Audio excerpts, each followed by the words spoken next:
Do you know what your politics is?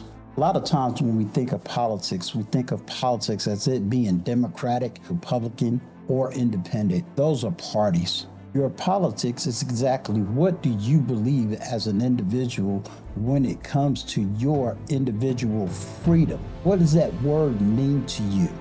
How do we go about these freedoms? Do you feel that you have a right to own a gun, or that you have a right to govern over someone else's choices? Does everyone have a right to do what they want to do as long as it don't infringe on someone else's rights? These are the most complex issues that faces ourselves as individuals and us within a political system called a democracy.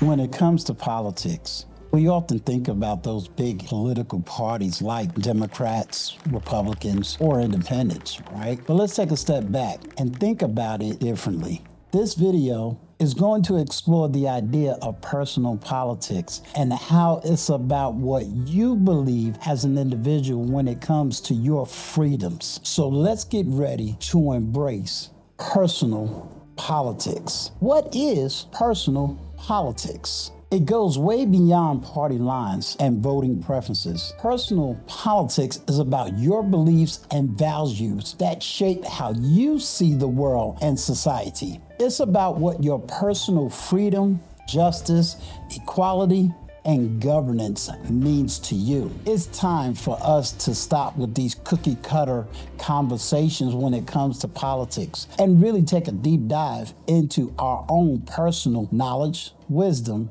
when it comes to our individual rights and freedoms. Personal politics is empowering. It's about recognizing that you have the right to develop your own set of beliefs and opinions. It's about owning your agency within your political landscape.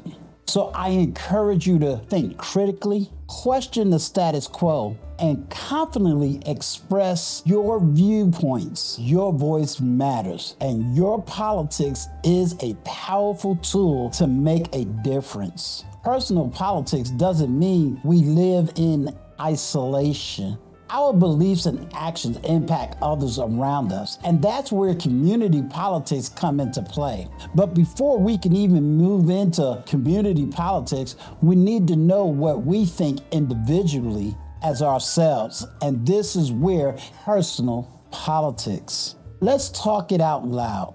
Embracing personal politics doesn't mean shutting out other voices or disgracing or discouraging the importance of community engagement. On the contrary, it calls for a constructive dialogue. We must actively listen, respect diverse viewpoints, and search for areas of agreement. We create an all-inclusive and empathetic political environment by building bridges between personal and community politics. The age-old dilemma between individual rights and collective welfare often pops up in personal and community politics. Personal politics celebrates individual freedom, but we also need to consider the impact of our beliefs on others. It's about finding that sweet spot to protect individual rights while ensuring the community's well-being. It's a delicate balance, but we can tackle the complex issues and promote harmonious coexistence by navigating this terrain thoughtfully. While I made this kind of simplistic to understand, I'm very aware, especially as an African American,